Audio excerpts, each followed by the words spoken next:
Ustedes lo conocen, tantas veces lo han escuchado como directivo de Radio Caracas Televisión y Empresas 1BC, pero también al frente de Primer Plano desde noviembre de 1976 hasta el 30 de noviembre del 2006, cuando hizo su último Primer Plano.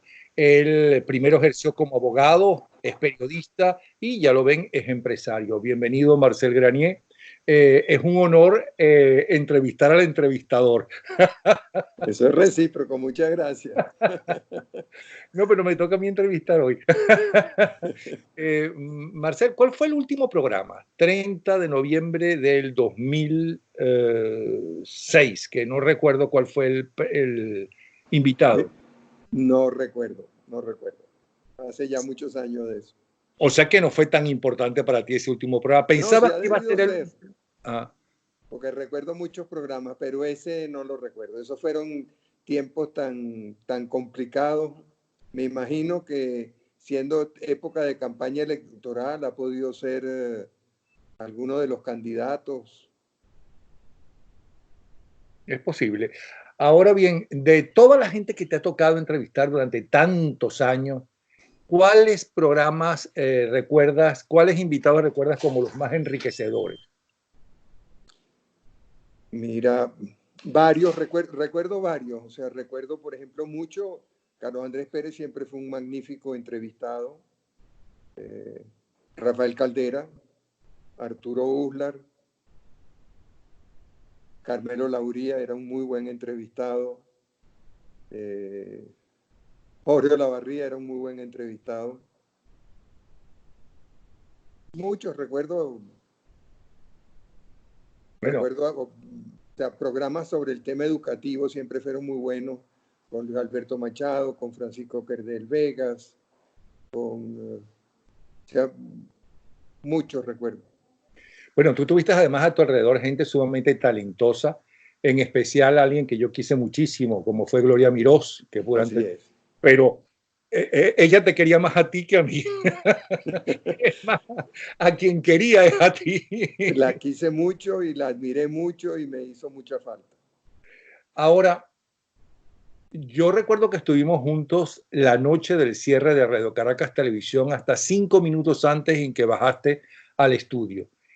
Y recuerdo que todavía 5 minutos antes tú no podías creer que no iba a llegar a última hora la decisión de revocarles la licencia para poder seguir transmitiendo. Cuéntame de ese golpe. Mira, yo creo que eso, toda esa conspiración contra Radio Caracas Televisión, en el fondo fue la garra de la dictadura queriendo acabar con la libertad de expresión. Yo creo que Chávez tenía muy claro desde el año 92 que en Radio Caracas tendría siempre un defensor de la libertad, un defensor de la dignidad, y había que acallarla de alguna manera. Recuerdo cómo ya desde el año 2000, o sea, recién llegado Chávez al poder, perdón, desde el año 99, recién llegado Chávez al poder, empezamos a tener problemas con los militares que rodeaban a Chávez, particularmente o especialmente los que habían participado en los golpes del año 92, quienes se sentían con el derecho de robar, de malversar, de maltratar a las mujeres, de ofender a los periodistas. Y eso nos preocupó, lo hicimos saber al gobierno en aquel momento. Había gente que todavía escuchaba, pero poco a poco fuimos viendo cómo la intención de Chávez era corromper a las Fuerzas Armadas para tener un aliado incondicional y acabar con la libertad de expresión. Pero no era la primera vez que cerraban a Radio Caracas, e inclusive, corrígeme si estoy en un error, es la versión que yo tengo, en la época de Lucinchi se te pidió que unas vacaciones, ¿no?, para suavizar el rechazo de Lucinchi por tu programa político, y las vacaciones fueron como director del periódico y como periodista y ejecutivo también, y te fuiste por vacaciones. ¿Por qué, si eso es verdad, no lo hiciste también con un hombre muchísimo más peligroso y menos conciliador que Chávez? Bueno, vamos a enfocar la pregunta en sus dos partes. Primero, el presidente Lucinchi siempre negó esa versión y en una oportunidad, cuando ya yo tenía un año fuera de Radio Caracas Televisión y de Empresas 1BC, Simón Alberto Consalvi me invitó a su casa a conversar y en medio de la conversación se apareció Lucinchi siendo presidente de la República y una de las cosas en las que más insistió en la conversación es que él no había tenido nada que ver con eso, que si había habido abusos de parte del gobierno, pues él lo lamentaba y me pedía excusas y ahí se terminó el pleito, ¿no? Con respecto a por qué no lo hice cuando las amenazas de Chávez, déjame decirte que en cuanto Chávez o sus voceros empezaron a hacer correr la voz de que era un problema personal conmigo, yo hablé directamente con todos nuestros accionistas, con todos nuestros directivos y con todos nuestros empleados para plantearle que si el obstáculo era yo con mucho gusto me ponía de lado y renunciaba a mis cargos. Tanto los accionistas como los directivos como los trabajadores me pidieron de manera muy categórica, muy clara que me quedara. Yo creo que todo el mundo estaba perfectamente consciente de que aquello no era un problema personal, sino de que aquello era un proyecto político, como el tiempo lo ha demostrado. ¿Dónde están los equipos y los transmisores y las antenas? Supuestamente ya la mayoría en desuso porque no deben haber tenido en absoluto mantenimiento, porque si nada tiene mantenimiento, si las instalaciones petroleras no tienen, menos las antenas que nunca le devolvieron a Radio Caracas, o sea que se robaron. Sí, ellos se robaron todo lo que eran antenas, transmisores, microondas y lo pusieron en manos del director de Conatel. Ninguno de los directores de Conatel ha rendido cuenta de lo que ha hecho con esos equipos. Algún día tendrán que rendir cuenta, porque ellos son directamente responsables de lo que les ha pasado a los equipos. En muchos casos ni siquiera nos permiten el acceso a los sitios donde están los equipos, de manera que no te puedo decir en qué condiciones están. De los que hemos visto, que son una minoría, la mayoría han sido saqueados, pero algunos sí están en uso. Por ejemplo, las instalaciones de mecedores están en uso, las instalaciones de Jeremba están en uso. Se han robado todo lo que se podían robar, han descuidado todo lo que podían descuidar, pero como te digo, tarde o temprano van a rendir cuenta de lo que hicieron, tanto los directores de Conatel como los ministros, como el propio presidente de la República, porque es una obligación que está muy clara en la ley y en la Constitución y en la sentencia de la Corte Interamericana de Derechos Humanos que nos dio la razón.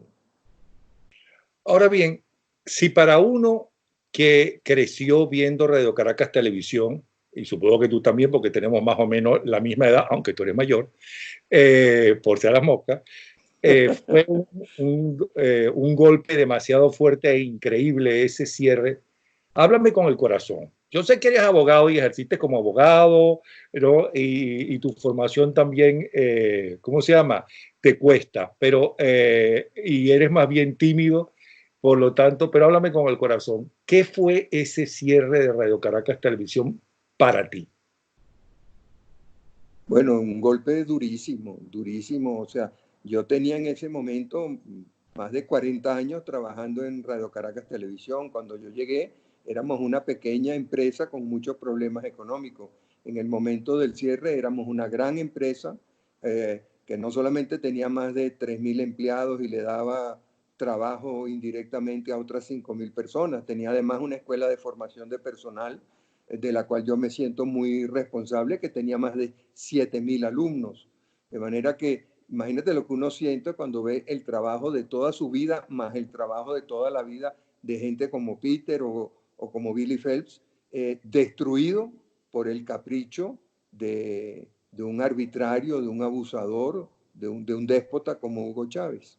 Te sientes muy mal, muy mal, pero viendo la cara de toda la gente, y tú los viste aquella noche del cierre, yo me dije, o sea, el dolor yo creo que me duró poco, porque inmediatamente me di cuenta que nosotros teníamos que volver a ponernos de pie, y ahí empezó el proyecto de RCTV Internacional, que fue exitosísimo.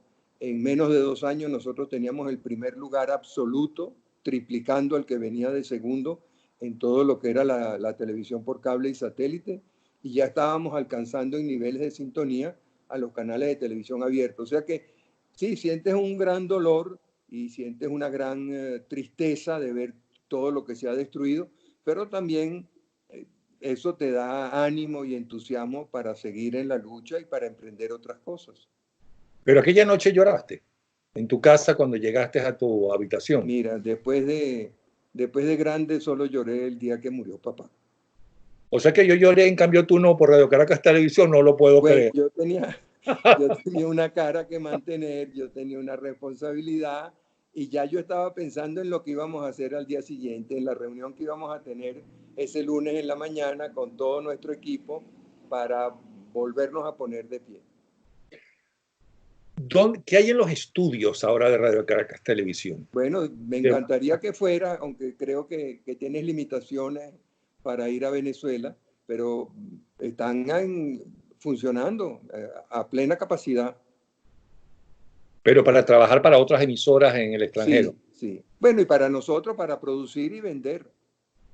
Ah, está Sí, lo bien. que nosotros hacemos se transmite, nosotros ya no tenemos señal propia, o sea, nos cerraron la señal de canales 2, 3, 7 y 10 en televisión abierta, nos cerraron la señal en cable y en satélite, nos cerraron las emisoras FM, nos cerraron las emisoras AM. O sea, nosotros no tenemos ninguna capacidad de transmitir directamente, pero sí podemos producir para otros. Naciste a mediados de 1941. Era Así el es. poder de la radio. ¿Qué escuchabas en radio? ¿Recuerdas de pequeño y de adolescente qué programas de radio y luego cuáles eran los primeros programas de televisión que recuerdas que seguía o Mira, en de la radio, ese momento? claro, yo en el año 41 no veía radio, pero cuando empecé a ver, Bueno, y antes de julio no veías nada, ni escuchabas cuando nada. empecé a oír radio, bueno, me divertía muchísimo, que te digo yo, programas como La Bodega en la Esquina, El Bachiller y Bartolo, todos esos programas cómicos que se transmitían por Radio Caracas Radio, los musicales, los programas de Billo, recuerdo que me gustaban mucho, el, un programa que se llamaba Tamacún, El Vengador Errante, bueno, y por supuesto el béisbol era lo que más escuchaba. Y en la época en que solamente estaba el Canal 5 de la televisora nacional, creo que era YBTV, Canal 5, estaba Televisa, que luego se convertiría en Venevisión, y estaba Radio Caracas Televisión. ¿Qué veías? ¿Qué recuerdas que te gustaba? Mira, recuerdo muchísimo Valores Humanos, que era un programa que me encantaba, en el que aprendía muchísimo. Recuerdo mucho Niño Dibuja con Félix. Recuerdo mucho Monte su Caucho Bullier. Cecilia, ¿cuánto tiene el pote? Sí, qué gran persona Cecilia Martínez. De verdad que la verdad es que la radio enseñó muchas cosas buenas de Venezuela. Yo La siempre, contribución de la radio ha sido muy importante y volverá a hacerlo. yo La siempre radio digo tiene un que gran porvenir. siempre digo que tengo varias madres, 4 en total, y una de ellas es Cecilia Martínez, porque he tenido una suerte extraordinaria de que mis compañeros han sido gente maravillosa toda. Cecilia Sí, Martínez, Adolfo Martínez Alcalá, Pedro León Zapata, en fin. no, Ahora, gente de primera, todo. sí, pero cuéntame, empezaste como abogado porque estudiaste abogacía. ¿No te interesaba en ese momento, no te atraía en ese momento algo tan cercano a ti como los dueños de Radio Caracas? Mira, no, yo estudié abogacía por convicción, una carrera que me fascina, todavía leo derecho cuando puedo. El, uh, Después hice un posgrado en finanzas y otro en administración de empresas. Y ahí aprendí el uso de las computadoras, me fascinó todo lo que veía venir de lo que se ha llamado la revolución tecnológica, la revolución digital. Y eso fue lo que de una manera indirecta me llevó a Radio Caracas. Un día Billy Phelps me preguntó lo que había hecho en el posgrado, entonces le comenté el trabajo que habíamos hecho con las computadoras que estaban en ese momento pues empezandito. La computadora de la universidad tenía una capacidad de 128K, cuando hoy en día un teléfono tiene 1000 veces eso. Entonces le comenté, entonces me pidió que lo ayudara a modernizar todo el tema de la contabilidad y el procesamiento de datos en Radio Caracas Televisión. Eso hizo que empezara a frecuentar a Radio Caracas Televisión, y ahí se presentaban problemas jurídicos que yo atendía. Recuerdo un problema con la Feria de la Alegría, con un carro que habían entregado como premio. Recuerdo un problema fiscal importante que también había que presentar un recurso en las 36 horas siguientes al momento en que me lo plantearon. Llevé todo mi escrito a la Corte Suprema en borrador y lo tuve que exponer, ni siquiera tuve tiempo de pasarlo en limpio. Y así pues vino el problema de la rastreadora, que fue un problema muy interesante, que me enseñó muchísimo. Ahí vi por primera vez, ya viví en carne propia, la mentalidad abusiva de la burocracia venezolana y la orientación socialista confiscatoria de muchos dirigentes importantes del país. Eso me preocupó mucho. Sacamos adelante ese proyecto. Después vino todo el problema también con la transmisión del Mundial de Fútbol en el año 70. Y así me fui quedando como abogado. Después me pidieron un estudio sobre la viabilidad de Radio Caracas Televisión, que lo presenté y después terminé quedándome. A mí una de las cosas que me preocupan de la Venezuela cuando entra en el siglo XXI, porque a Venezuela le está pasando lo mismo que cuando entró en el siglo XX, que siempre entramos con dictaduras. Claro, no estoy comparando ni remotamente una dictadura que tiene cosas muy positivas como la de Juan Vicente Gómez, pero dictadura al fin. Yo creo que le debemos la existencia de Venezuela a Juan Vicente Gómez, porque acabó con todos los caudillos y empezó a unificar con carreteras el país, a este desastre total que hay, que estamos a punto de perder el país y de dividir el país. Pero yo una de las cosas que siento, y le hablo al periodista, es que en Venezuela lo que yo viví era una gran amplitud de libertad de expresión. De hecho, siempre he hecho, uno de los cuentos que siempre he hecho, tienes que ver tú como protagonista. Cuando me llamas para ir a Radio Caracas, le digo lo mismo que le he dicho a Venevisión y a Televen, pero yo no soy el indicado. A mí lo que me gusta es hacer Sábado Sensacional. Yo quisiera hacer Sábado. Y ustedes me miran así como diciendo, ¿se estará burlando de mí o el tipo es estúpido? Pero es verdad, es lo que a mí me gusta. Y entonces, y además yo no les convengo para hacer un programa con político, porque no pertenezco a ningún partido político, o sea que el partido no me puede presionar, lo van a presionar a ustedes. Entonces insisten y digo, pero una cosa, usted y su familia tienen enemigos, porque si esta es su casa, yo no estoy, así como yo no quiero que entren enemigos a la mía, ¿no? Actúo con los demás de la misma forma que quiero que actúen conmigo. Y todos me han dicho, incluyéndote a ti, que no. Y recuerdo que te digo, pero a mí me dicen que aquí está Luis Herrera vetado. Y tú me dices, no, Napoleón, aquí en tu programa puedes estar seguro que puedes invitar a Luis Herrera. Mucho, por cierto.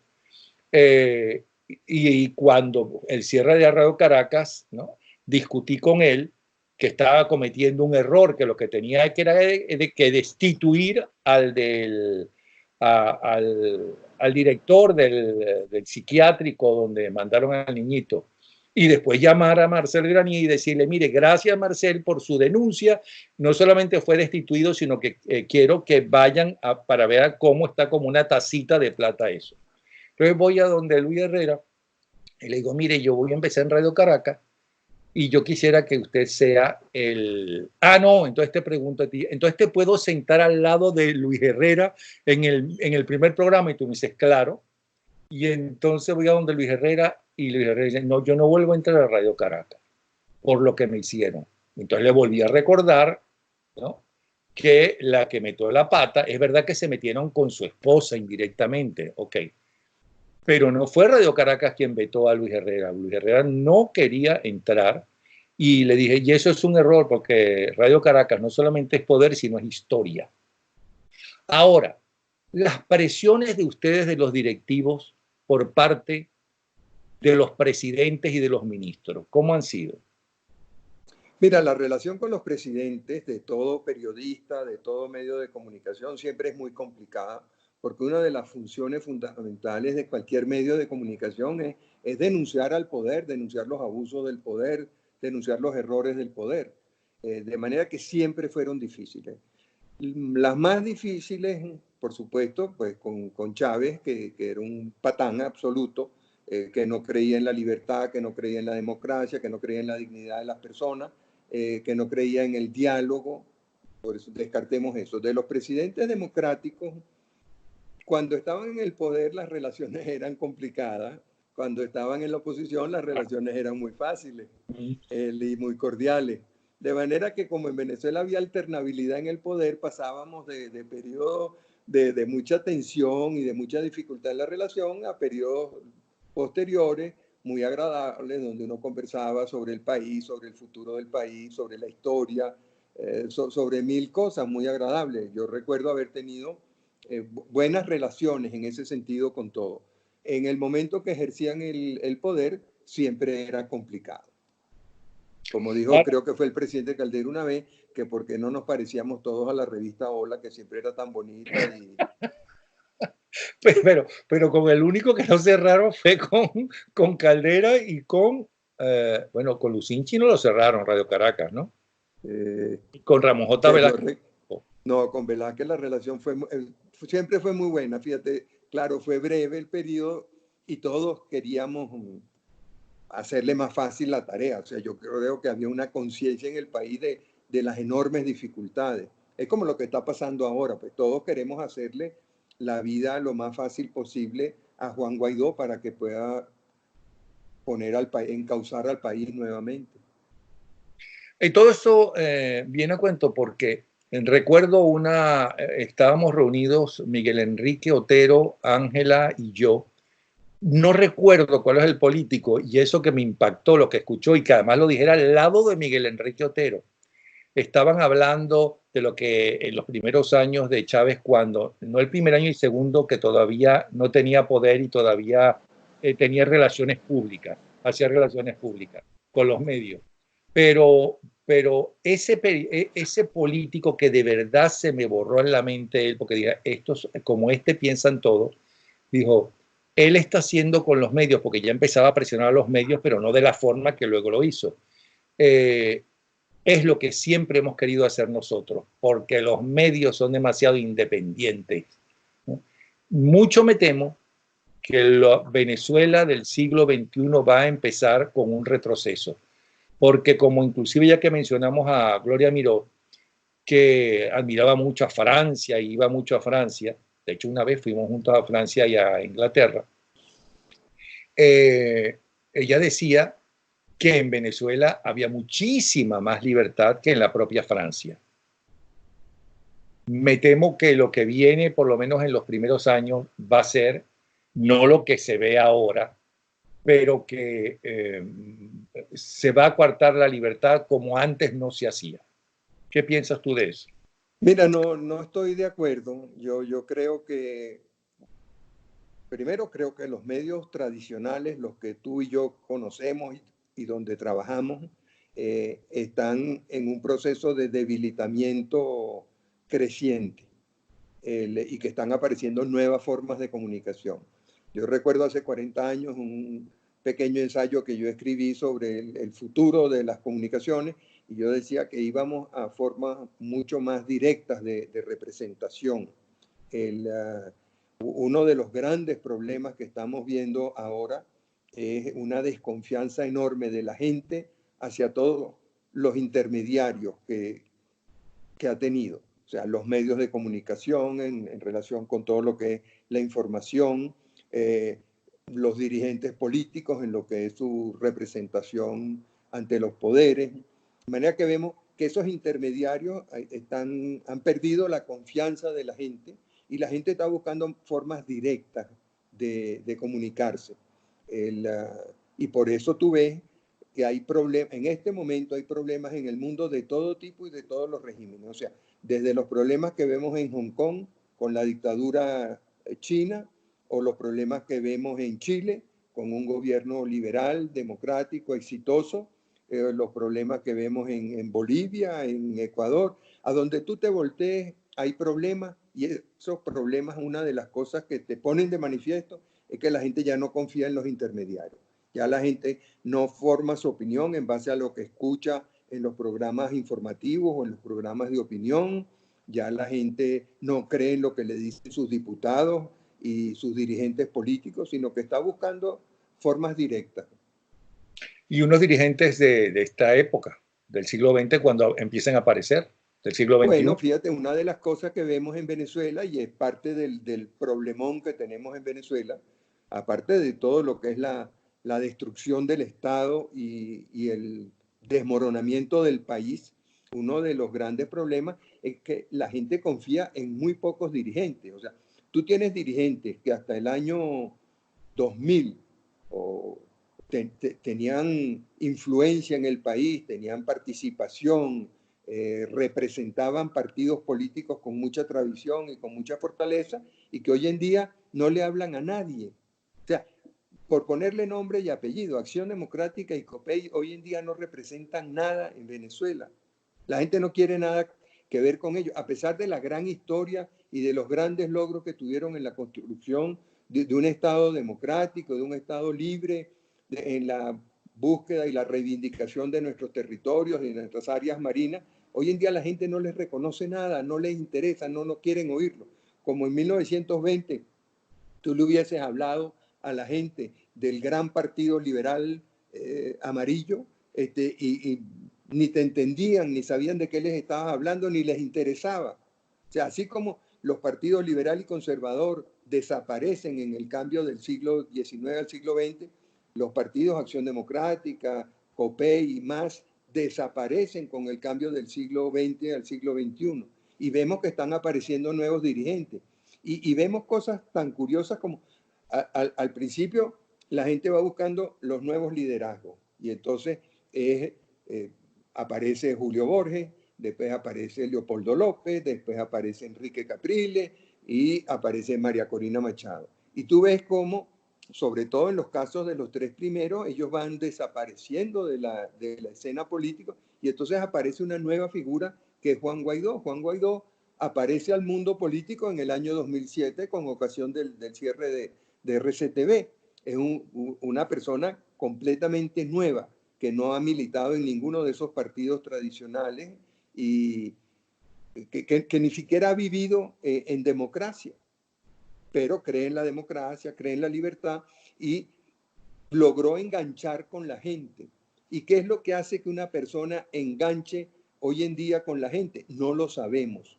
Es algo que todavía está tan nuevo que lo ignoramos, porque esta revolución tecnológica viene ocurriendo de una manera tan rápida que no nos damos cuenta de lo que pasa. O sea, cuando se inventa la imprenta, por allá por el año 1515, de ahí a que aparezcan los medios por los cuales la gente se va a comunicar ya masivamente, pasan más de 200 años para que aparezcan los primeros periódicos. Aquí no sabemos, aquí están apareciendo miles de medios de comunicación a través de Instagram, de Facebook, de Twitter, bueno, cualquiera, y se crean fenómenos comunicacionales que todavía no entendemos. Y eso provoca en la gente mucha angustia, y esa angustia provoca temor, y eso es lo que explica, creo yo, que la gente esté tan descontenta en países tan disímiles como Hong Kong, o Chile, o Bolivia, o los Estados Unidos, o Francia, o Italia, o España. O sea, ve el caos que hay por todos lados. Y es, yo creo, fruto de esa angustia que provoca el cambio tan violento de los medios de comunicación. Ahora, estos nuevos dirigentes, ¿cómo los ves? ¿Cómo son ellos? Unos dicen que son muy sectarios, otros dicen que están muy preparados, pero que ellos leen mucho, pero con 1500 caracteres. Otros dicen que que son como los de antes y que se dejan manejar por Ramos Alub y por otros. ¿Cómo los ves tú? Mira, te En líneas confieso que, generales, sin mencionar a ninguno, en líneas generales. bueno, pero te puedo mencionar los dos comunicadores más exitosos en este momento. ¿Quiénes son? Por un lado, Donald Trump, cosa que entendemos perfectamente porque es el presidente del país más rico del mundo y más poderoso del mundo, con las Fuerzas Armadas más importantes que jamás hayan existido. Ese caso lo entendemos. Pero por otro lado, tienes una de estas niñitas, Jenner, hermana de las Kardashian, que tiene 150 millones de seguidores en Instagram. O sea, una muchachita de 21 años que tiene 150 millones de seguidores, que tiene una empresa que vale más de $1.000 millones, y ella lo que tiene es 21 años. Ni siquiera fue a la universidad, según entiendo. Esos son los dos comunicadores de más impacto.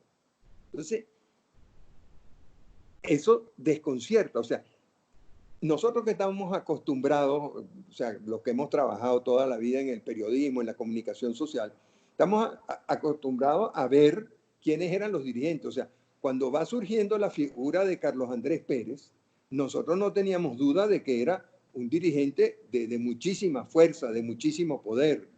A medida que va creciendo la figura de Rafael Caldera, vamos entendiendo que él también va a tener una gran influencia en el país. Hoy en día no tenemos idea de eso.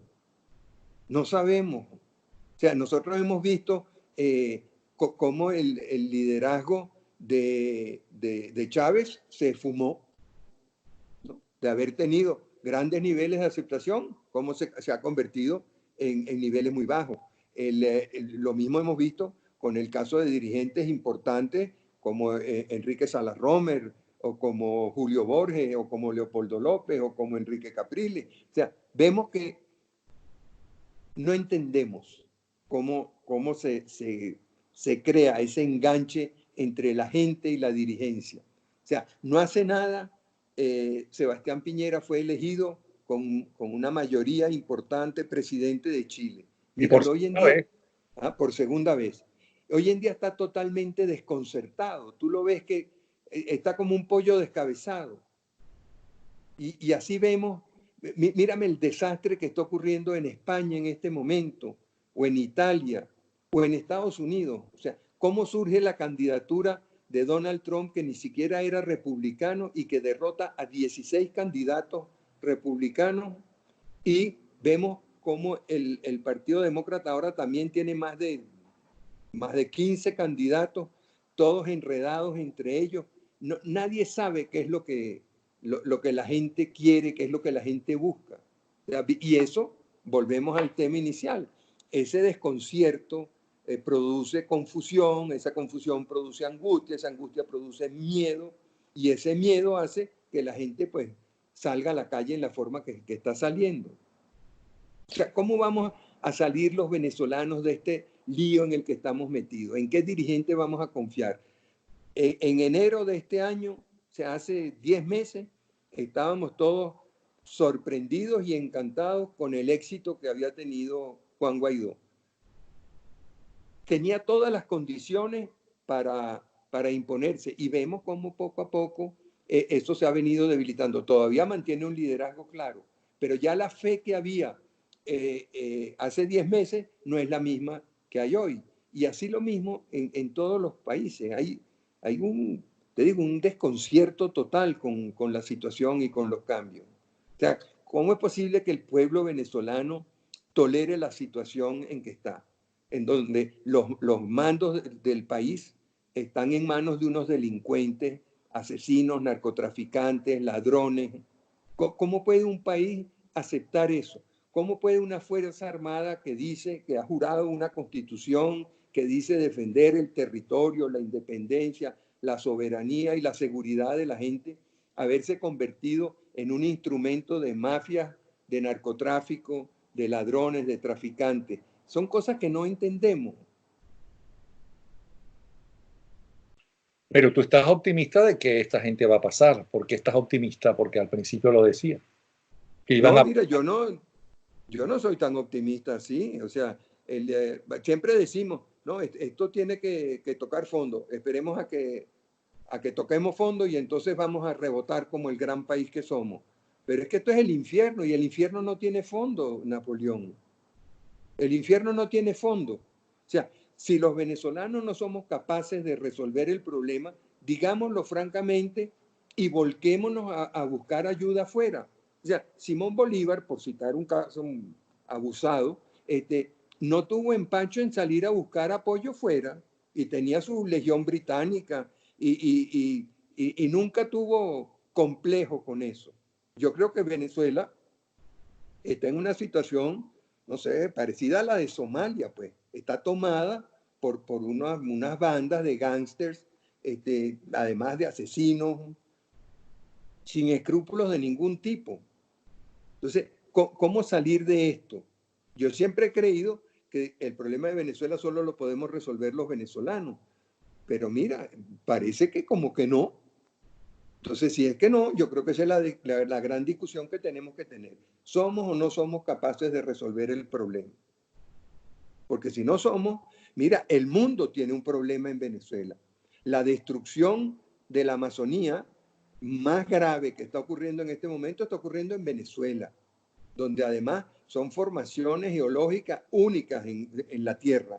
Y eso se está destruyendo y sabemos lo difícil que es recuperar esa zona por su composición geológica y por su flora, su fauna, todo eso.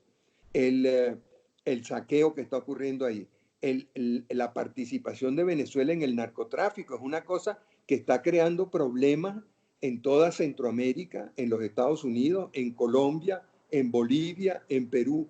Las migraciones de Venezuela. O sea, ya han salido de Venezuela más de 5 millones de personas. Colombia no tiene capacidad para manejar eso. Mira, una de las causas del declinar venezolano fue la inmigración desordenada de los años 70 y 80. Que ¿Por qué? colapsó. Que Sí, colapsó. Venezuela no tenía capacidad para educar a esa gente, para darles comida, para darles trabajo, para darles seguridad, para darles vivienda, escuelas, hospitales. Bueno, ese problema similar se le está presentando a Colombia. Por el momento van 2 millones de personas que han ido, más los que se han ido con su pasaporte colombiano. O sea, podemos estimar que son bastante más de 2 millones, porque a Venezuela entraron 3 millones de colombianos. O sea, en la medida en que eso siga creciendo, como va a crecer a 3 millones, a 4 millones, Colombia no tiene capacidad. Además, ya Colombia tiene el enemigo adentro. O sea, la FARC son una fuerza dentro de Colombia apoyada por los cubanos, por Maduro y por el Foro de San Paulo, que lo que quieren es descoyuntar a Colombia, lo que quieren es que a Colombia le pase lo mismo que a Venezuela, que caiga en manos de las mafias del narcotráfico. En Perú tampoco tiene, ya lleva cerca de 1 millón de venezolanos. Perú no tiene capacidad para eso. Ecuador no tiene capacidad para lo que está recibiendo. Entonces, se está desestabilizando toda la región y mientras tanto los demás lo ven impertérrito. Vemos el caso de México, que es trágico. O sea, el incremento de la violencia, del narcotráfico y de la impunidad en México es pavoroso, con un presidente que llegó con ese mandato. Ahora resulta que está recibiendo a Evo Morales como un héroe y pretenden montar desde México todo un aparato para el regreso de Evo Morales a Bolivia. Entonces, ese es un cáncer que se está expandiendo por toda la región. Si el mundo quiere seguir viendo eso impertérrito, pues va a pagar las consecuencias. O sea, todo ese desprecio de sectores importantes de Europa y sobre todo de la izquierda hacia Venezuela y hacia Latinoamérica en general, donde vinieron a experimentar todas sus formulitas, como lo hicieron primero en Cuba y después en Venezuela con todo el grupete ese de Podemos. Bueno, eso ha tenido unas consecuencias, pero esas consecuencias se van a revertir ahora hacia ellos. O sea, todo eso que ellos predicaron en Venezuela, se les está presentando ahora en España. Lo que yo siento, Marcel, es que la izquierda, inclusive en el poder, se maneja como minorías, mientras que los demócratas, ya sean de centro o de centro derecha, no se manejan como minoría, sino que están pugnando por diferentes intereses, no se unifican y además, otra cosa que no entiendo, es porque durante décadas los diferentes presidentes democráticos iban a Cuba y le sonreían a Fidel Castro, que es un tirano, porque yo entiendo que a lo mejor en el año 59, 60 y siquiera hasta el 61 todavía era el Robin Hood que se enfrentaba al imperialismo yanqui y contra la dictadura batistera. Ok, pero es que ya a partir del 61 se convierte en un tirano. Y entonces tú ves que inclusive en los años 70 e inclusive con el regreso de Carlos Andrés, un tipo amplio, agradable, ¿no? Demócrata, pues tenía como gran amigo a Fidel Castro y se reunían en su segundo gobierno en Orchila, por ejemplo. ¿Por qué hacen eso? ¿Por qué le sonríen a un tirano? En cambio, primero le criticamos a Piñera, en cambio, el dictador de Chile, ¿vale? Que levantó a Chile, justamente. Pinochet. Pinochet sí es un asesino, pero Fidel Castro no. Entonces, yo no acabo de entender. ¿Y cómo explicas tú eso? Bueno, son las contradicciones Bueno, que han perdona, tenido. los reyes de España no están en Cuba. Bueno, ¿Qué pero yo creo hacen que los reyes de España en Cuba? bueno, fíjate, yo creo que fueron enviados por el gobierno. Yo creo que parte de las responsabilidades del rey es seguir las instrucciones del gobierno. Pero fíjate que una vez que estuvo allá, aprovechó y se las cantó bien claras. Ah, O sea, el discurso. en una cena en privado con su gente allí, no a través de la televisión, porque la Bueno, pero televisión cubana nunca lo dijo, nunca lo sacó. el discurso se ha conocido en el mundo Ah, entero. sí. O sea sabemos que el rey Felipe VI tuvo una posición digna en el caso este. Y bueno, tuvo que cumplir una misión. Ese es parte de su responsabilidad como rey.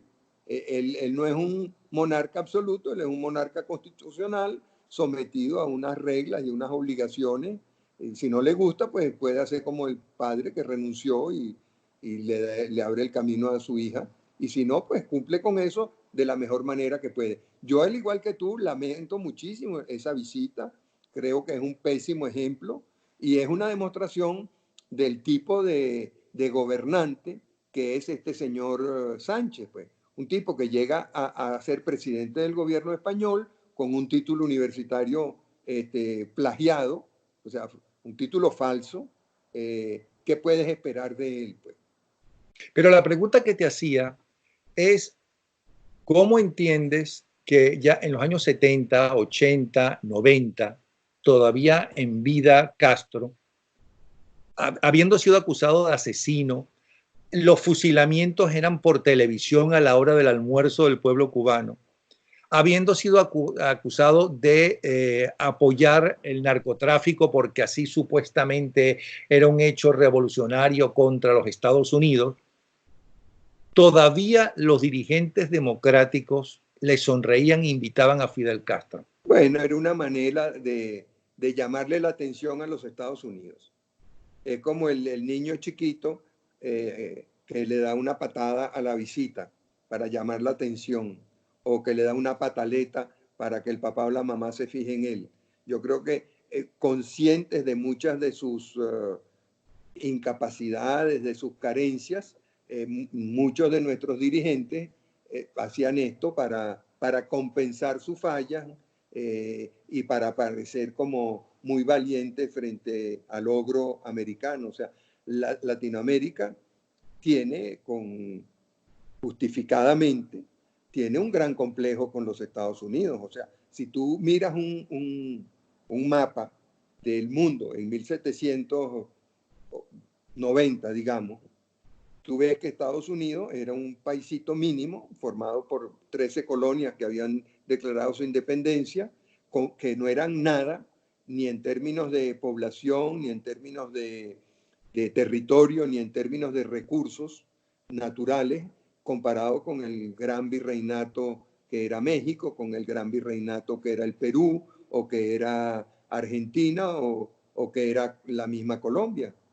Y sin embargo, esas 13 colonias, con un conocimiento claro de qué era lo que querían lograr, se fueron expandiendo y se fueron desarrollando. Y mira, hoy en día, ¿qué es América Latina al lado de los Estados Unidos? Podemos decir todos nuestros grandes logros en materia cultural y en materia artística, pero políticamente no somos nada, militarmente no somos nada comparados con ellos. Y no es por pitillanquismo, o sea, simplemente la realidad. Sí. Bueno, hay un libro excelente que yo siempre recomiendo sobre el fracaso económico del sur del Río Grande, en casi todos los países, no en todos, que se llama ¿Por qué los países fracasan? Que hacen y explican, entre otros ejemplos, la diferencia entre cómo son las leyes en los Estados Unidos y cómo son al sur del Río Grande. Inclusive hay un ejemplo bien curioso de dos pueblos que están a los dos lados del límite entre México y los Estados Unidos, cómo el pueblo que está en México no avanzó ni remotamente como lo avanzó el pueblo que está en los Estados Unidos. Y eso ellos lo alegan justamente a razones económicas y razones de las leyes de los Estados Unidos y cómo la sociedad ve y mira a su forma de reaccionar y su forma de vivir y su forma de vida. Se llama ¿Por qué los países fracasan? El libro de Acemoglu, ¿no? Yo sé que es, no me, de milagro me sé el título, porque yo, fíjate, estoy leyendo el libro Sí, creo que es de Sala Romer, que hasta lo tengo subrayado y le acaba de decir Sala, bueno, no sabe mire, lo yo que creo estoy que diciendo yo, tiene pero no me pregunte cómo se llama. sí, creo que es Acemoglu. Sí, se ha explicado de muchas Lo formas. tengo por aquí. Yo sé que uno es de dos y uno es premio Nobel. Ah. Fíjate, se ha explicado de muchas formas. Indudablemente una de las explicaciones tiene que ver con el Estado de Derecho. O sea, en Estados Unidos, mal que bien, se respeta el Estado de Derecho. Y lo mismo en Europa Occidental. Nosotros no creemos, o sea, el día que Chávez se le antojó cerrar a Radio Caracas, la cerró. Ahí está la sentencia clarísima de la Corte Interamericana, cuando se la fuimos a plantear al gobierno, ni siquiera nos recibieron. Fuimos entonces al centro Carter, que había ofrecido y prometido que se respetaría la libertad de expresión y que ellos serían una vía de comunicación con el gobierno, y a pesar de las excelentes relaciones que la señora McCoy tenía con Maduro, nunca logró ni siquiera una entrevista para entregarle la sentencia, para que resolvieran en base a lo que la sentencia decía. De manera que ese irrespeto total por la ley, por el Estado de Derecho, es una explicación, pero también hay una voluntad y una vocación. Voy a usar un ejemplo que he visto en esta entrevista. Tú eres un caso bien excepcional de venezolano que cuando habla del presidente Pérez lo hace con respeto, con afecto y con reconocimiento. Y cuando te tocó hablar del presidente Herrera, igual, hablaste con afecto, con respeto, con consideración. En la mayoría de los venezolanos creo que cayeron en ese discurso de la izquierda de pintar a toda la dirigencia política como una pandilla de sinvergüenza, de flojos, de ineficientes o de ladrones. Fíjate, en una oportunidad el presidente Pérez dijo una frase que a mí me parece memorable. Dijo, si me ven rico, llámenme ladrón. Bueno, el presidente Pérez murió pobre. Su familia, tanto su primera familia como su segunda familia, son pobres. Y nadie le reconoce que fueron injustos cuando lo trataron de ladrón. El presidente Herrera también murió de una manera, o sea, no era ningún hombre rico ni próspero, ni hemos visto en su familia ningún alarde de riqueza como los vemos ahora con los hijos de Chávez, los hijos de Maduro, los Cabello, los Rodríguez. Pero sin embargo, esa izquierda que difamó de esa manera tan exitosa, debo decirlo, a Betancourt, Leoni, Caldera, Pérez, Lucinchi, Luis Herrera, Lucinchi, Velázquez, a todos, ahora está calladita, no dice nada. Entonces, ese también es parte. Tú ves en los Estados Unidos y tú buscas libros sobre los presidentes americanos y encuentras libros que se dedican a buscar cuál fue el aporte de esa persona a los Estados Unidos. No es que no lo critiquen, porque sí lo critican, y es un país donde hay mucha libertad en ese sentido, pero también tú ves todo lo positivo que hizo. Tú ves en el caso de México, o sea, México fue fundada por Hernán Cortés, y Hernán Cortés es el primero que reconoce la importancia del mestizaje. Bueno, en México tú no puedes hablar de Hernán Cortés porque ese es el villano. Y después en otro momento de su historia, Porfirio Díaz, al igual que Antonio Guzmán Blanco, que Juan Vicente Gómez en Venezuela, puso orden en México y hizo aportes importantísimos al desarrollo de México. Pero ese es un villano, ese no se le reconoce nada porque ese no es parte de la revolución. Entonces, en este momento que está el nuevo presidente López Obrador con su cuarta transformación, todo lo que ocurrió antes de él es malo. O sea, Fox era malo, Calderón era malo, Peña Nieto era malo. Entonces, tú dices, ¿cómo vas a construir un país si continuamente le estás diciendo a tu población que quienes lo gobernaron hasta ese momento eran unos ineptos, unos bandidos, unos despatriados? Así no se puede hacer un país. Y hay algo muy peligroso, yo creo, volviendo a una de tus preguntas. En el mundo está ocurriendo una radicalización muy peligrosa. Y entonces, tú lo ves en el caso del presidente Trump en los Estados Unidos. Los demócratas no han reconocido en ningún momento que ese señor ganó unas elecciones. Y lo que se han propuesto es cómo sacarlo del poder al precio que sea, como hicieron con Nixon. Hay que sacarlo como sea. Yo no sé si es tan bueno o tan malo, si es tan bueno como él dice o si es tan malo como dicen los demócratas. Pero ese señor ganó unas elecciones, déjelo gobernar y después lo enjuicia. Además hay todo un proceso ahora en donde puede haber reelección o no. Bueno, si la gente no le gusta, que no lo reelija, como no religió a Jimmy Carter, como no religió a George Bush padre, y ya está, y se acabó el problema. Y en el Pero, caso de George Bush padre, con tan buen gobierno que hizo, por cierto, tan sí, así es. excelente gobierno que hizo. Pero hay eso, hay una fanatización de la gente que yo creo que es fruto de la rabia.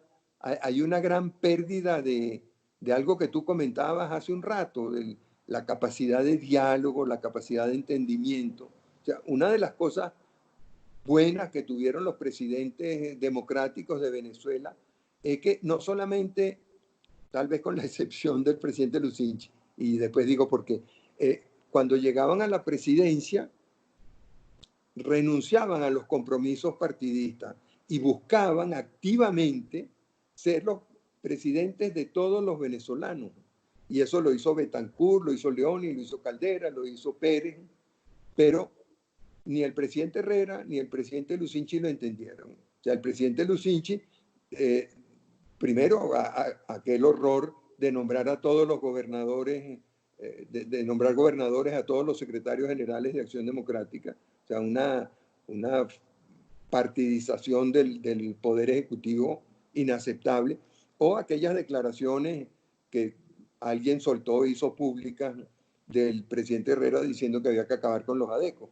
De manera que, pero que después no la ejecutaron, o sea, después tanto el gobierno de Lucinchi como el gobierno del presidente Herrera siempre buscaban las maneras de conciliar y de entenderse, porque entendían que, o sea, en democracia, pues todo el mundo tiene derecho a expresarse, a vivir, a actuar. Eso se acabó, y no solamente en Venezuela, eso lo estamos viendo en Chile ahorita, en esa orgía destructiva, lo estamos viendo en Bolivia, lo estamos viendo en Brasil, lo estamos viendo en Colombia, en México, en los Estados Unidos, en España, en Italia, en Francia, en todas partes. O sea, hay como una locura colectiva. Y ahí vuelvo al tema que hemos venido conversando hoy. O sea, yo creo que es fruto del desconcierto que producen estos cambios tan grandes, o sea, y tan rápidos. Ahora, pero tú como directivo de Radio Caracas Televisión y 1BC, por un lado, y como venezolano que lucha por la democracia, por otro lado, tienes un dolor de cabeza encima gigantesco, porque cuando esta gente caiga, tienes dos gravísimos problemas. ¿Cómo entender qué quiere ahora la gente? Y segundo, ¿cómo va a ser el lenguaje de la televisión? Que está cambiando y que además esa televisión a nivel nacional, la que antes tenía el gran poder, ya no lo tiene. ¿Cómo enfrentarse a eso? ¿Lo has estado pensando? ¿Puedes dormir en las noches? Bueno, claro que pues, lo considero una oportunidad maravillosa, el que a nuestra edad uno tenga retos de ese tamaño y de esa importancia, creo que es lo más maravilloso que le puede ocurrir a uno en la vida. O sea, lo peor que te puede pasar es cuando solamente están pensando en que te van a sacar ahí en una sillita a coger sol, Ah, este, o el, entonces yo creo que es una espérate, oportunidad. cambia el tema porque tampoco somos tan viejos. ¿Qué te crees tú? Mira, Napoleón, cuando nosotros nacimos, tú un poquito después que yo, la expectativa de vida, la esperanza de vida en Venezuela eran 40 años. O sea que, de acuerdo a aquellos parámetros de los años 40, cuando nosotros nacimos, nosotros estaríamos muertos y enterrados desde hace varias décadas. Entonces, sí, ha habido una... Pero las expectativas de vida de ahora, del 2019, son 80 años el doble. Sí, Y la de nuestros nietos son ciento y pico de qué años. maravilla. Ah, Entonces vamos a aprovechar estos años que nos quedan para tratar de entender este mundo y para tratar de dejarle a nuestros hijos y a nuestros nietos un mundo mejor. Sí es un reto inmenso, estoy de acuerdo contigo. No vamos a tener ni remotamente el impacto, la influencia, la capacidad de transmitir información, debate, entretenimiento que teníamos. No la vamos a tener. No tenemos los recursos. O sea, la brecha entre los grandes comunicadores mundiales y los actores locales, que era grande, hoy en día es colosal. O sea, había mucha diferencia entre, por decir, NBC, ABC y CBS en los Estados Unidos y Radio Caracas y Venevisión y después Televen en Venezuela. Había mucha, pero la capacidad de ellos de influir en nuestro país era muy limitada y la capacidad nuestra de hacernos conocer en nuestros países era muy grande.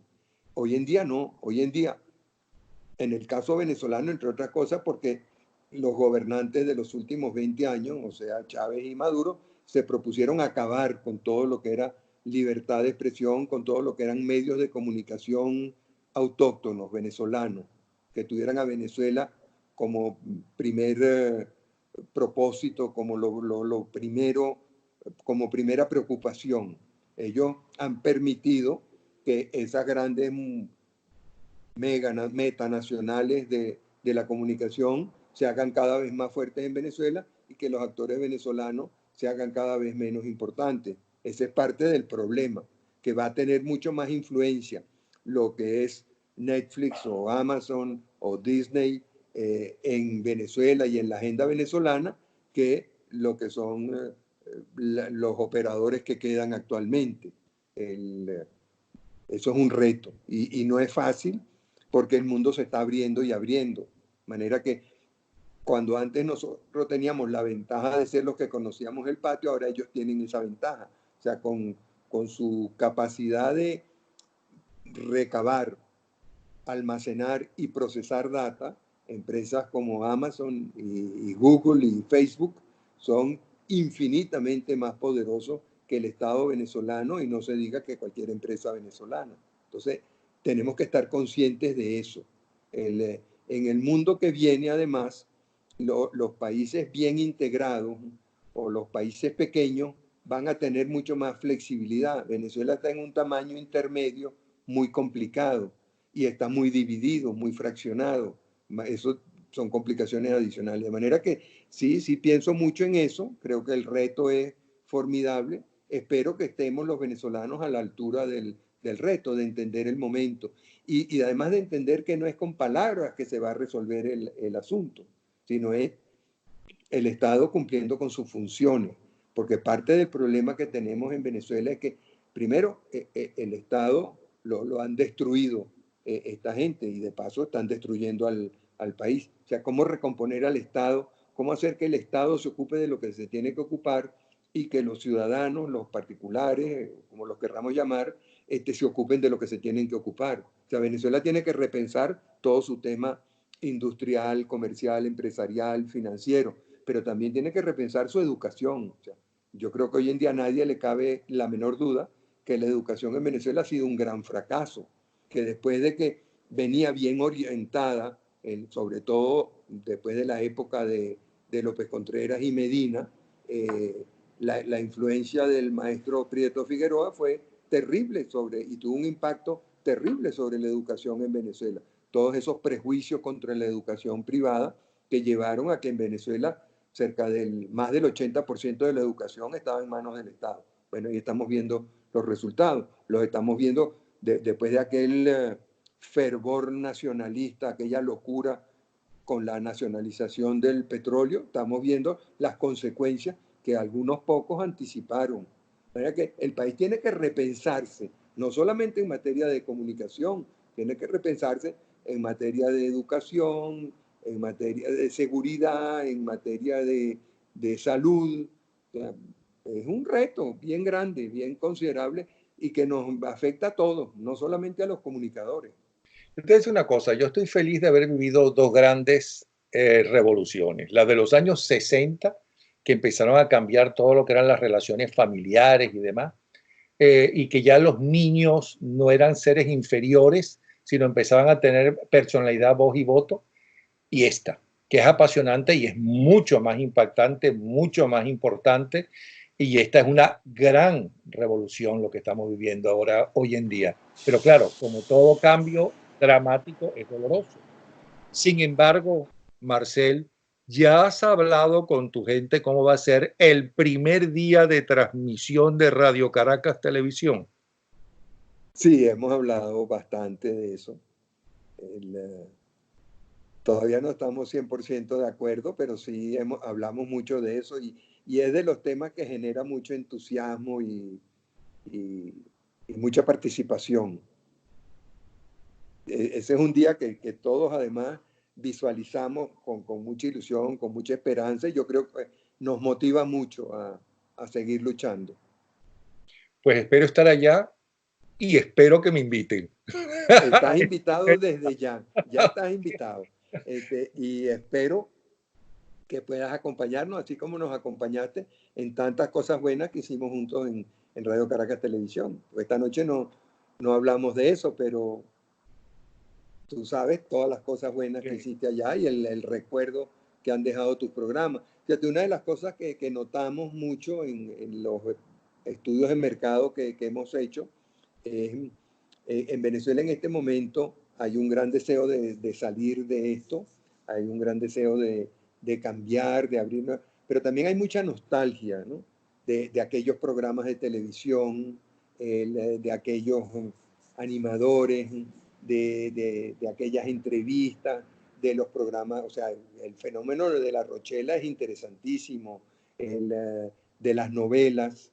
Fíjate, y este tema de la nostalgia no solamente es un tema de los venezolanos. Disney acaba de inaugurar una plataforma fabulosa, poderosísima, más de 10 millones de suscriptores el primer día, y el programa con el que empiezan es La novicia rebelde. O sea, tú estás hablando de cuando empezamos nosotros en la televisión, aquellos años, finales de los años 60, o sea, el viaje del hombre a la luna, el festival de Woodstock, y La novicia rebelde es parte de eso, ¿no? Y la gente, ese es un tema que le interesa. Ahorita está causando sensación, tú sabes que a mí me gustan mucho los automóviles, pero está causando sensación una película que acaban de presentar de la gran batalla de Ford y Ferrari. También es pura nostalgia. O sea, eso ocurrió entre el año 64 y el año 69. Bueno, no me lo vas a decir a mí que el programa que he tenido toda mi vida se llama Gente en Ambiente, que dura 6 horas, 3 los sábados y 3 los domingos, y es lo que se leía, lo que los artistas, los deportistas y las canciones del día que aparece el programa en los distintos años, en las distintas décadas. Claro. Creo Y que eso eso, le gusta a la gente, claro que le gusta a la gente, porque ¿sí? eso lo hace volver a sus raíces, eso le transmite seguridad. O sea, en medio de todos los cambios que estaban ocurriendo en los años 60, el recordar eso nos transmite seguridad, porque nosotros sorteamos todos esos obstáculos, todos esos cambios con éxito. Entonces, cuando tú te acuerdas de eso, dices, bueno, si pude en aquella época, ¿por qué no voy a poder ahora? Sí, es posible. Es más, hablando de Radio Rochela, uno de los programas que como este hice por YouTube fue con José Ignacio Cadavieco y con Américo Navarro, dos de los fundadores de Radio Rochela, estaban aquí Sí. conmigo y tuve que repetir 2 o 3 veces esa conversación porque la gente lo pedía una otra vez y ¿por qué no lo alargan? ¿Y por qué no lo ponen? Entonces, mire, en YouTube pueden conseguir los verdaderos programas de Radio Rochela, ¿no? Y de hecho está lleno YouTube con programas de Radio Sí, Rochela. ahí tenemos muchísima presencia. Sí. Bueno, Marcel, muchísimas